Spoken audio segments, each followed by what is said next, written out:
Já ouviram as últimas palavras de alguém? Estava no trabalho quando meu telefone tocou. Era o hospício da minha irmã. Sua irmãzinha está declinando rápido. Ela tem talvez algumas horas se tiver sorte. A prancheta caiu das minhas mãos. Por meses, eu tinha sido quem dormia naquela cadeira ao lado da cama dela, aprendendo a fazer trança no cabelo ralo dela, assistindo Frozen com ela pela 100ª vez. Mamãe disse que não conseguia ver o bebê dela assim, mas prometeu que estaria lá no final. Ela está pedindo pela mãe. Já estava correndo para o carro. Estou a 20 minutos. A construção na rodovia. Por favor, apenas segure o telefone no ouvido dela. Deixe-me falar com ela. Claro, pude ouvir a respiração pesada da Rosa pelo telefone. Oi, borboletinha. Sou eu. Estou vindo agora. Tá bom. Mamãe vem também. Mamãe. A voz dela estava tão pequena. Liguei para mamãe enquanto entrava no trânsito parado. 20 minutos agora parecia 40. Ela atendeu na 4ª chamada. No fundo, pude ouvir música alta e tinir de copos. Mãe, é sobre a Rosa. Ela está ao hospício, diz que pode partir a qualquer minuto. Ai, querido, estou no brunch com as meninas do Clube do Livro. Minhas mãos agarraram o volante. Mãe, Rosa está morrendo hoje. Agora mesmo. Vá lá agora. Mas já paguei R$ 40 por bebidas ilimitadas até às 13 horas. São apenas 11h48. Vi o trânsito à frente, completamente parado. Um mar de luzes de freio vermelhas. Mãe, eu te pago de volta. Pago R$ 1.000. Por favor apenas. Ouvi ela falando com outra pessoa. Mais uma rodada para a mesa. Belines de pêssego desta vez. Mãe, já tomei umas 6 mimosas, querido. Preciso comer algo primeiro. Não posso aparecer bêbada no hospício. Desliguei e liguei de volta para o hospício. Preciso de alguém com Rosa. Qualquer um. Por favor, não deixem ela sozinha. Toda a nossa equipe está com outros pacientes críticos. E voluntários? Outras famílias? Qualquer pessoa? Liguei para minha ex-namorada. Sem resposta. Meu colega de quarto, professora da Rosa antes dela ficar doente. Viagem de fim de semana. Todos ocupados demais para visitar uma criança de 9 anos à beira da morte. Às 12h15, a enfermeira do hospício segurou o telefone no ouvido da Rosa novamente. Mamãe vem? Ela sussurrou. Ela está a caminho, borboletinha. A mentira queimou minha garganta. Liguei para a mamãe de novo. Mãe, Rosa pediu especificamente por você. Por favor, vou depois. Acabaram de trazer a rabanada. Não posso desperdiçar comida. Sua filha está morrendo. Não seja tão dramático. Você disse que ela tem tempo. Chamei um aplicativo de transporte para ela do meu telefone. Foi cancelado 2 minutos depois pelo passageiro. Liguei para a irmã dela, minha tia. Não vou me envolver nos problemas da sua mãe de novo. 12h30. Mamãe mandou mensagem. Só mais uma bebida, depois vou embora. O trânsito finalmente começou a se mover. GPS disse 35 minutos. Liguei para 3 vizinhos da mamãe, implorando para arrastarem ela fisicamente do restaurante. Todos tinham desculpas. 12h45. Liguei para a mamãe de novo. Ela estava arrastando as palavras agora. Por que está sendo tão estraga-prazeres? Ela está morrendo há meses. O que são mais 1 hora? À 1h da tarde, a enfermeira do hospício voltou ao telefone. Ela está perguntando se a mamãe está brava com ela. Minha visão embaçou com lágrimas. Ainda estava a 8 minutos. Diga que mamãe ama ela muito. Diga espere. Ela quer dizer algo. Ouvi barulho. Depois a voz da Rosa. Mal um sussurro. Diga à mamãe que está tudo bem. Às 13h03, irrompi pelas portas do hospício, subindo as escadas de 3 em 3. Quarto, 532. Rosa parecia tão pequena naquela cama, sua pele quase translúcida. Quando entrei completamente sem fôlego, minhas chaves cortando a palma de tanto apertá-las. Os olhos dela tremularam abertos. Rosa, estou aqui. Te amo tanto. Sinto muito. Ela apertou minha mão com a pouca força que restava. Os lábios dela se moveram. Me inclinei bem perto. Eu amo. A boca dela formou o formato de você, mas nenhum som saiu. A mão dela ficou mole na minha. Bip. A enfermeira entrou silenciosamente para desligar as máquinas. Mamãe chegou às 13h35, fedendo a champanhe e carregando 2 sacolas. Parei para pegar um bichinho de pelúcia para ela, anunciou, puxando um unicórnio. Onde ela está? Viu a forma imóvel da Rosa, os olhos vazios, o silêncio onde máquinas costumavam apitar. Por que não tentou mais para me trazer aqui? Ela se virou para mim, a voz subindo. Você sabia que eu estava fora. Deveria ter mandado um carro ou... Ela pediu por você 17 vezes, disse a enfermeira baixinho. Seu filho segurou o telefone no ouvido dela para que pudesse ouvir sua voz, mas o rosto da mamãe endureceu. Ela ia morrer mesmo. Que diferença faria? Ergui o último desenho da Rosa ainda na mesinha de cabeceira. Bonecos palito rotulados, eu e mamãe, de mãos dadas sob um arco-íris. Está tentando me fazer sentir culpada, mamãe cuspiu. Ela nem sabia que não estava aqui, não disse nada. Estava pronto para dar à minha mãe o mesmo tratamento que ela deu à filha. Continuei segurando a mãozinha da Rosa mesmo já estando fria, e mamãe continuou falando sobre como nada disso era culpa dela, enquanto a enfermeira silenciosamente começou a tirar os tubos do braço magro da Rosa. O quarto parecia pequeno demais com o hálito da mamãe enchendo de cheiro nojento de champanhe. E eu sabia que tinha que sair antes de falar algo que não conseguiria desfazer. Soltei a mão da Rosa e passei pela mamãe sem olhar para ela. mas ela me seguiu pelo corredor perguntando que arranjos eu tinha feito, agindo como se tivesse estado envolvida o tempo todo. Disse que não tinha feito nenhum ainda porque estava realmente aqui com Rosa, e ela ficou toda emburrada e disse que ia fazer algumas ligações, o que provavelmente só significava que ia atualizar seu Facebook. Me sentei na sala da família com a cabeça nas mãos quando essa mulher chamada Diane Stratton, do serviço social do hospício, me encontrou e se sentou com uma pasta grande de papéis. Ela foi muito gentil, mas também direta sobre o que precisava acontecer em seguida, falando sobre formulários de liberação do corpo e seleção de funeral e certidões de óbito, e eu estava grato que alguém tratava isso como real, em vez de algum inconveniente. Ela me ajudou a preencher os formulários enquanto mamãe estava lá fora no telefone, e Diane me deu uma lista de funerárias na área, junto com algumas informações sobre assistência financeira para famílias. Depois de assinar tudo, voltei ao quarto da Rosa sozinho, enquanto mamãe ainda estava lá fora, e comecei a juntar as coisas dela, dobrando cuidadosamente o pijama de unicórnio favorito, que agora estava grande demais para ela, e empacotando seu tablet com todos os jogos que ela adorava jogar. Peguei o desenho da mesinha de cabeceira, aquele com a gente sob o arco-íris, e pressionei entre 2 cadernos para não amassar. Meu telefone tocou cerca de 1 hora depois, e era William Stratton,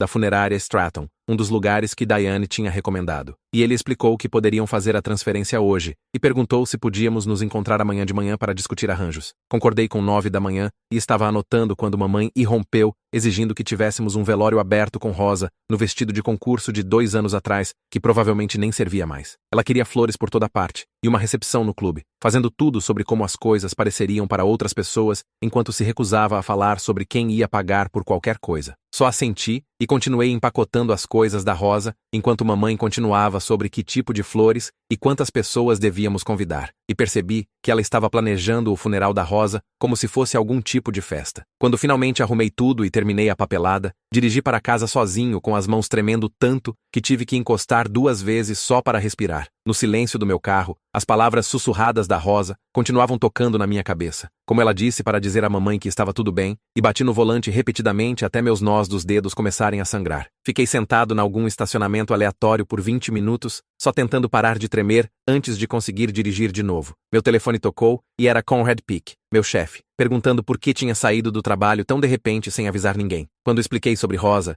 sua voz ficou bem suave e disse para eu tirar o tempo que precisasse, que a equipe cobriria meus projetos, e perguntou se havia algo mais que ele podia fazer para ajudar. Agradeci e disse que avisaria sobre os arranjos do funeral quando estivessem definidos, e ele disse para não me preocupar com o trabalho agora. Mais tarde naquela noite, quando estava deitado na cama olhando para o teto, Diane me mandou uma lista de grupos de apoio ao luto na área e algumas funerárias adicionais se eu quisesse mais opções. Ela também incluiu uma nota sobre programas de assistência financeira, especificamente para famílias lidando com perda de crianças. E fiz uma captura de tela imediatamente, porque sabia que ia precisar de ajuda para pagar tudo. Não conseguia dormir de jeito nenhum. Só ficava pensando sobre Rosa pedindo pela mamãe 17 vezes, e mamãe escolhendo mimosas em vez disso. Então me levantei e criei uma nova pasta no meu telefone chamada Evidências. Comecei salvando cada mensagem da mamãe sobre Brunch, a captura de tela mostrando que ela cancelou o transporte que pedi para ela. Tudo isso sem saber direito por que estava fazendo, mas sentindo que precisaria de prova do que realmente aconteceu hoje. Salvei a cronologia que tinha anotado também, cada ligação e mensagem com horários, porque algo me disse que mamãe ia tentar mudar a história depois. Meu apartamento parecia quieto demais, sem saber que Rosa estava no hospício, sem ter um lugar para onde eu precisava ir amanhã para sentar com ela. E apenas fiquei lá, adicionando mais capturas de tela à pasta, até o sol começar a nascer. Meus olhos ardiam de olhar para a tela do telefone a noite toda, mas o sono não vinha. Cada vez que fechava os olhos,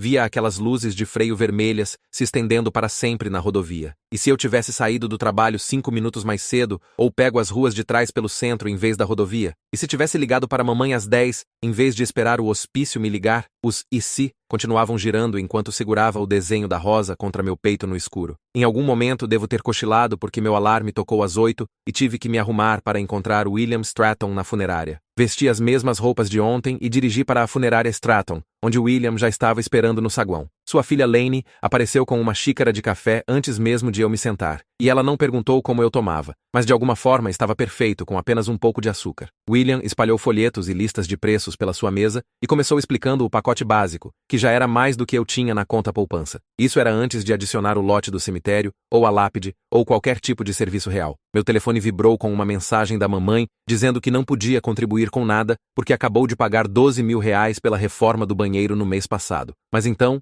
escreveu que absolutamente tínhamos que pegar o caixão de mogno com forro de seda porque o que as pessoas iam pensar se fosse barato. Mostrei a mensagem para William e vi seu rosto ficar profissionalmente neutro, enquanto silenciosamente deslizou o folheto de cremação na minha direção. Ele explicou que era digno e mais acessível, e ainda podíamos ter uma urna bonita e serviço memorial. Estava tentando processar os números quando meu telefone tocou, e era Diane do hospício, oferecendo ajuda para mediar uma reunião familiar sobre os arranjos. A voz dela era calma e profissional, mas podia dizer que já tinha lidado com famílias como a minha antes. Ela sugeriu uma chamada em conferência para hoje à tarde às 15 horas, para discutir tudo em família. Concordei mesmo sabendo como ia ser. Exatamente às 15 horas, entrei na chamada com mamãe e Diane, e durou talvez 4 minutos antes da mamãe começar a soluçar sobre como isso era difícil para ela. Ela continuava dizendo: ninguém entende o que uma mãe passa perdendo seu bebê, e como alguém ousa questionar sua dor. Diane tentou redirecionar 2 vezes, mas mamãe só ficou mais alta sobre seu sofrimento. Depois que mamãe desligou chorando, Diane me ligou de volta privativamente e explicou que, como cuidador primário da Rosa, que tinha tomado decisões médicas, eu tinha o direito legal de fazer arranjos funerários como parente próximo. Ela disse gentilmente, mas nós dois sabíamos o que ela realmente estava dizendo. Voltei ao escritório do William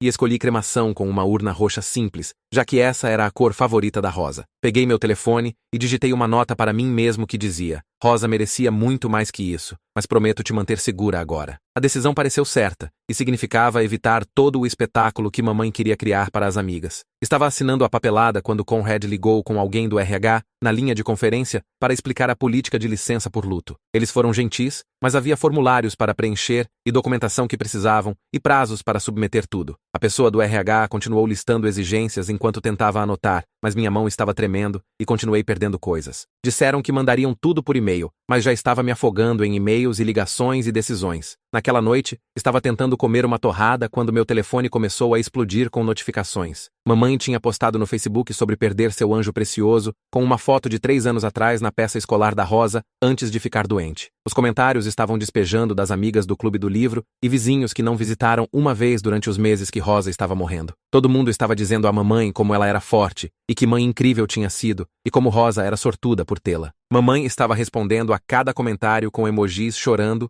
e parágrafos longos sobre sua dor. Comecei digitando meu próprio post com horários de cada ligação daquela manhã e capturas de tela da mamãe cancelando o transporte e escolhendo brunch em vez da filha morrendo. Tinha 3 parágrafos escritos sobre onde mamãe realmente estava, enquanto Rosa pediu por ela 17 vezes. Mas não apertei publicar. Em vez disso, salvei nos rascunhos e tirei mais capturas de tela de pessoas chamando mamãe de mãe guerreira e dizendo que não conseguiam imaginar sua dor. Adicionei todas à minha pasta de evidências, sem ter certeza do porquê, mas sentindo que precisava documentar a história real em algum lugar. Meu telefone tocou e quase não atendi, mas o número parecia familiar. Era a enfermeira do hospício que esteve com Rosa naquela manhã e disse que provavelmente não deveria estar ligando, mas queria me contar algo. Disse que logo antes de eu chegar lá, Rosa estava cantarolando Livre Estou, do Frozen bem baixinho. Disse que Rosa parecia em paz, como se estivesse esperando, e quando ouviu minha voz no telefone, sorriu um pouquinho. A enfermeira disse que viu muitas crianças partirem e realmente acreditava que Rosa estava aguentando até me ouvir dizer que a amava. Depois que desligou, fiquei lá segurando o telefone e chorando pela primeira vez desde que Rosa morreu, porque pelo menos ela sabia que eu estava lá mesmo se mamãe não estava. Na manhã seguinte, dirigi para a funerária Stratton com os olhos ainda inchados e vermelhos de chorar. William me encontrou na porta e sua filha Lainey me trouxe café sem perguntar enquanto caminhávamos pelo showroom. Ela tirou diferentes urnas das prateleiras de exibição e as colocou no balcão uma por uma. As de bronze pareciam pesadas e sérias demais para uma criança de 9 anos. O mármore branco parecia frio quando toquei. Então Lainey me mostrou uma roxa que não era grande nem chique demais. Peguei e girei nas minhas mãos, sentindo a superfície lisa. Ela mencionou que poderiam gravar borboletas nela, já que era assim que eu chamava Rosa, e assenti porque minha garganta estava apertada demais para falar. William cuidou de toda a papelada na mesa dele, enquanto assinei onde ele apontou e tentei não olhar o custo total no final. De volta ao meu apartamento, abri meu laptop e digitei um e-mail para mamãe com cada despesa funeral listada item por item. Pedi para ela apenas cobrir as flores que sempre insistia que precisávamos para aparências. 20 minutos depois, meu telefone vibrou com sua resposta me chamando de manipulativo e cruel por tentar fazer ela se sentir culpada sobre dinheiro quando estava de luto. No final,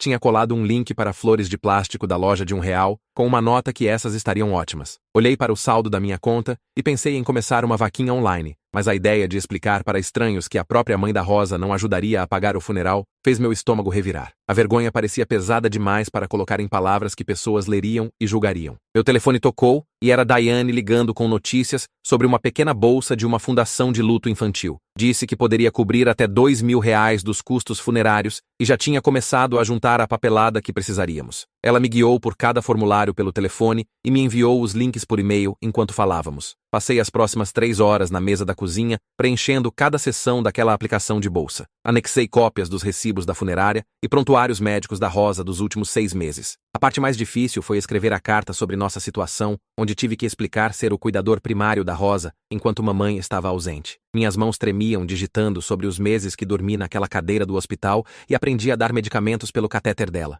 Diane disse que esses detalhes fortaleceriam a aplicação, mas cada frase parecia reviver tudo de novo. Naquela noite não conseguia dormir. E às 3 da manhã, peguei meu telefone e apertei gravar num memo de voz. Falei por 20 minutos direto sobre o egoísmo da mamãe e como ela abandonou Rosa quando mais precisou. Descrevi cada detalhe daquela manhã com os horários e o brunch, e Rosa pedindo 17 vezes por uma mãe que escolheu mimosas. Reproduzi uma vez e ouvi minha voz quebrando e ficando mais alta com cada acusação. Em vez de enviar, salvei na minha pasta de evidências com todas as capturas de tela e mensagens. Meu telefone vibrou com um e-mail do Conrad, perguntando sobre prazos de projeto e dizendo que a equipe estava lutando para cobrir minha carga de trabalho. Ele não estava tentando me pressionar, mas precisava saber quando eu poderia voltar. A culpa bateu imediatamente, porque o mundo continuava girando e esperando coisas de mim, enquanto Rosa se foi. Fechei o e-mail sem responder e decidi ir à casa da mamãe enquanto ela estava no clube do vinho de quarta. Ainda tinha minha chave de quando costumava verificar as coisas antes da Rosa ficar doente. O quarto dela parecia exatamente igual ao dia em que foi para o hospital 6 meses atrás, com bichinhos de pelúcia na cama e desenhos grudados nas paredes. Comecei empacotando suas coisas favoritas numa caixa quando vi papéis na mesinha dela. Lá na caligrafia trêmula da Rosa,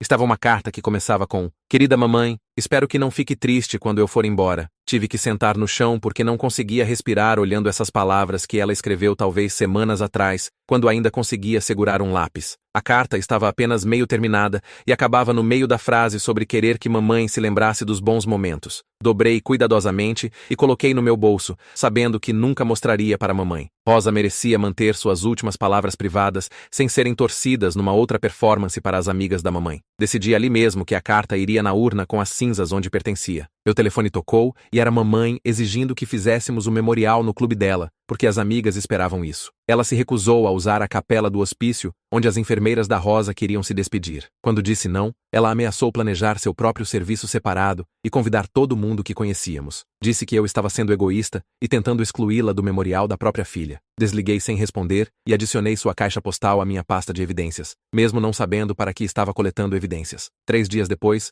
Diane ligou enquanto comia cereal para me dizer que a bolsa foi aprovada por R$ 1.500, que cobriria a maior parte dos custos de cremação. Transferi R$ 800 das minhas economias imediatamente para cobrir o resto, e sabia que estaria comendo miojo e pasta de amendoim pelos próximos meses. Mas pelo menos estava feito. Naquela tarde, sentei na mesa da cozinha com um caderno em branco tentando escrever o elogio da Rosa, e continuava recomeçando porque tudo soava errado. Escrevi sobre como ela amava Frozen e cantaria Livre Estou, mesmo quando a químio fazia sua voz rachar. Escrevi sobre seus desenhos de borboleta que cobriam cada parede do quarto do hospital. Escrevi sobre como sempre guardava metade do doce para dividir com as enfermeiras, mesmo quando mal comia alguma coisa. A parte mais difícil foi não mencionar mamãe nem uma vez. Mas depois de 17 rascunhos, finalmente tinha algo que era só sobre Rosa. Meu telefone vibrou com uma mensagem da minha ex, dizendo que soube sobre Rosa por um amigo em comum e achava que eu deveria perdoar minha mãe para minha própria paz. Digitei de volta: "Obrigado por entrar em contato." E apertei o botão bloquear porque não precisava de mais uma pessoa me dizendo como sentir sobre mamãe escolher brunch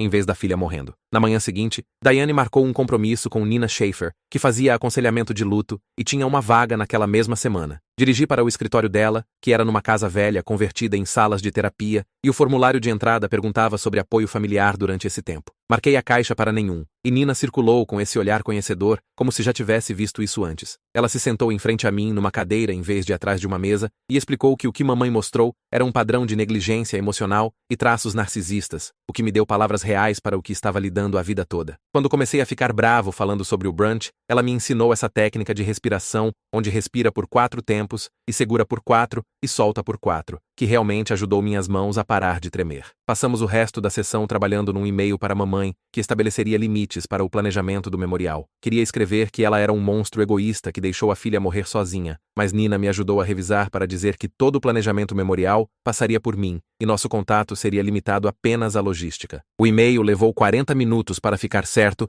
porque Nina continuava me fazendo remover as partes bravas e focar em limites claros em vez de acusações. Enviei do escritório dela e em 10 minutos, mamãe tinha respondido com 3 parágrafos sobre como a própria mãe dela não esteve lá para ela, e como estava quebrando ciclos geracionais, e como eu entenderia quando tivesse filhos. Mostrei a resposta para Nina, e ela realmente imprimiu e colocou no meu arquivo como o que chamou de peça A, de táticas de desvio. Ela apontou como mamãe nunca uma vez endereçou meus limites, ou reconheceu o que aconteceu com Rosa, mas em vez disso, se fez de vítima. Enviei de volta uma resposta de 2 palavras que só dizia recebido e detalhes do memorial a seguir. Mamãe imediatamente enviou 17 mensagens a mais que pude ver se acumulando nas minhas notificações, mas não abri nenhuma, e Nina disse que isso era progresso. 2 dias depois, Conrad ligou para agendar uma reunião de volta ao trabalho, e encontrei ele num café perto do escritório. Ele explicou que podia começar com meio período semana que vem e construir para tempo integral até final do mês, o que realmente soou bem, porque ficar em casa estava piorando tudo. Disse que a equipe estava lutando para cobrir meus projetos,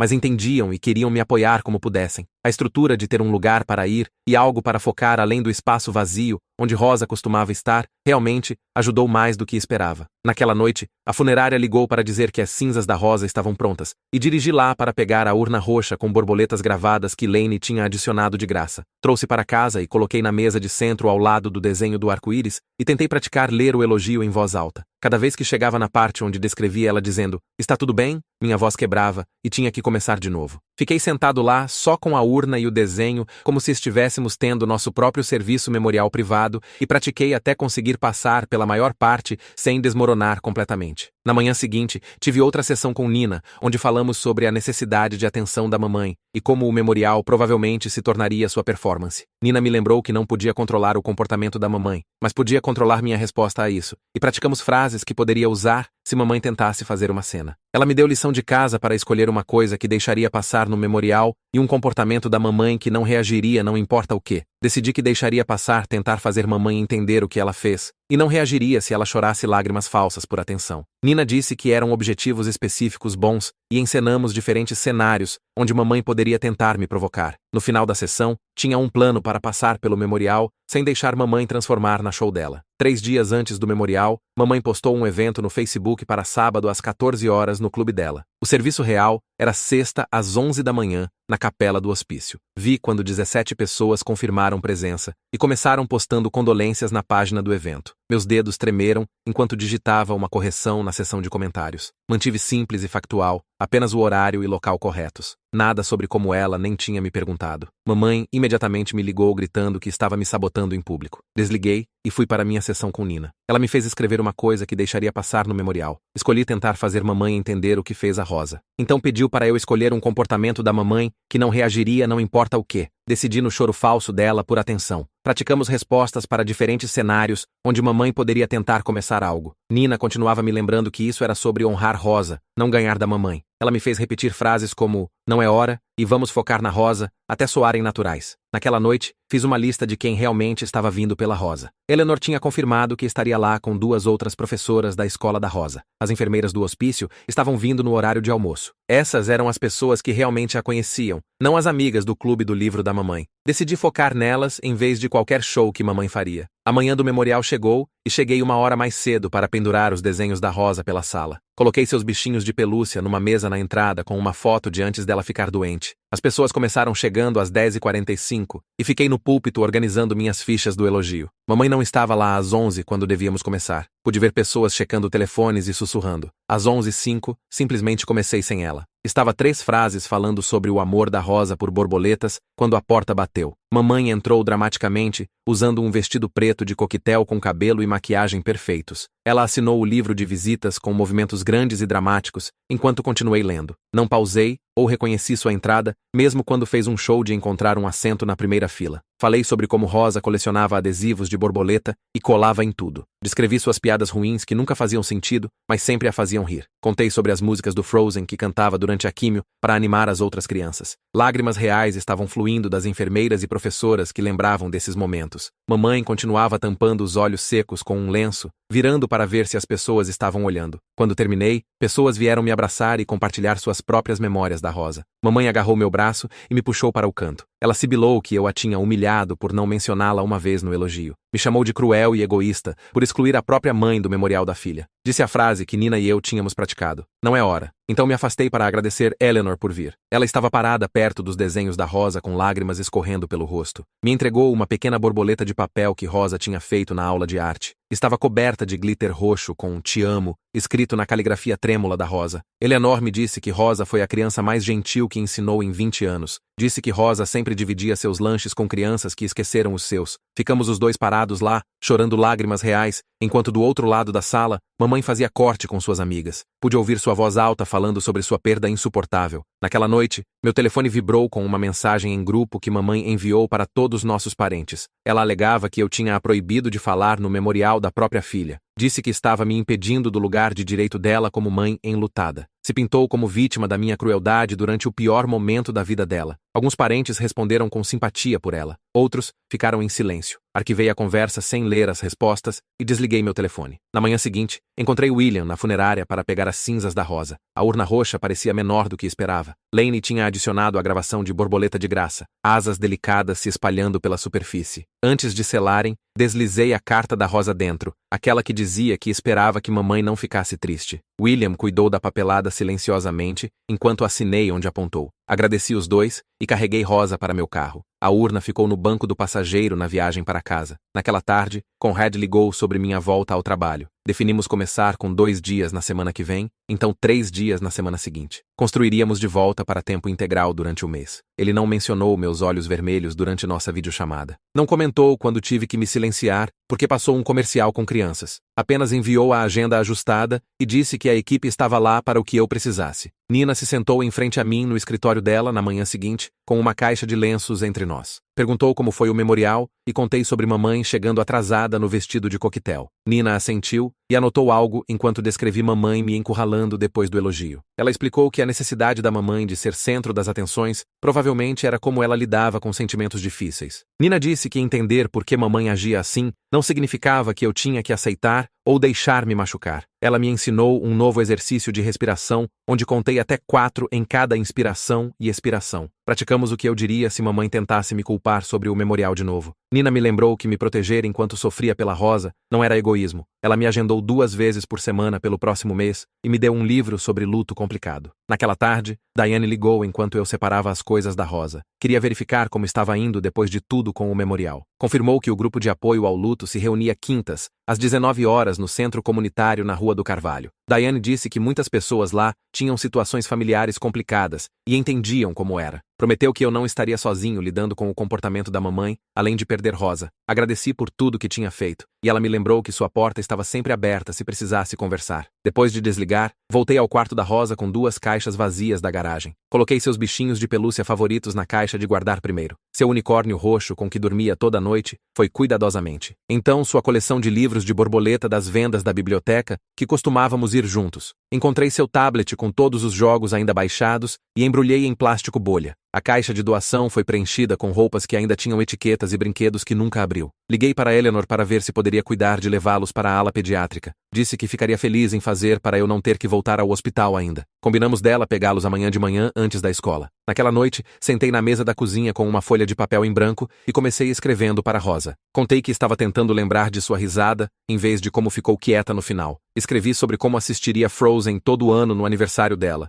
mesmo sabendo todas as músicas de cor agora. Prometi alimentar os patos no lago como costumávamos fazer aos sábados. As palavras ficaram borradas quando lágrimas pingaram no papel, mas continuei escrevendo. Contei sobre mamãe no memorial e como desejava que pudesse ter sido diferente para Rosa. Selei a carta num envelope e escrevi "borboletinha" na frente com marcador roxo. Na manhã seguinte, descobri como configurar filtros de e-mail no meu telefone. Criei uma pasta chamada Mamãe e configurei todas suas mensagens para irem lá automaticamente. A caixa de entrada principal ficou tão limpa sem suas mensagens constantes sobre como estava arruinando a vida dela. Decidi que checaria a pasta da mamãe uma vez por semana aos domingos para ver se algo era realmente importante. O alívio me atingiu imediatamente como como se alguém tivesse baixado o volume numa TV gritando. 2 dias depois, dirigi para o Jardim Botânico com a urna da rosa no banco do passageiro. A exposição de borboletas ficava atrás passando o jardim de rosas, o que pareceu certo de alguma forma. Paguei a entrada e caminhei pelo caminho familiar que tínhamos percorrido tantas vezes antes. O banco perto da casa das borboletas estava vazio,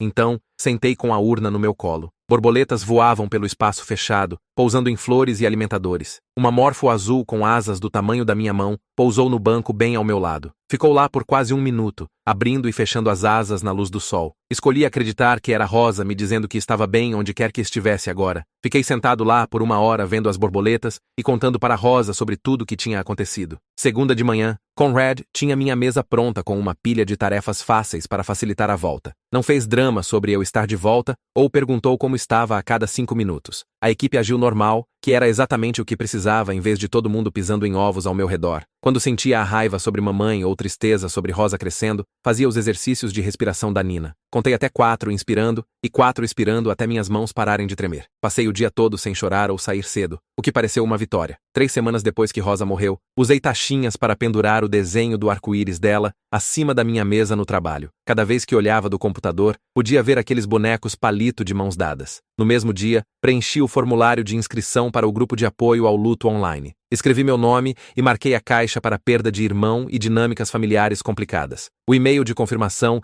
disse para trazer uma foto se quisesse compartilhar sobre minha pessoa. Imprimi a foto da Rosa no Jardim das Borboletas do verão passado, quando ainda estava saudável. Agora a carregaria comigo diferentemente, não como peso me puxando para baixo, mas como asas me ajudando a seguir em frente. E é isso por hoje. Se pelo menos uma parte disso ficou com vocês, então valeu a pena compartilhar. Apertem o botão de inscrever-se, por favor.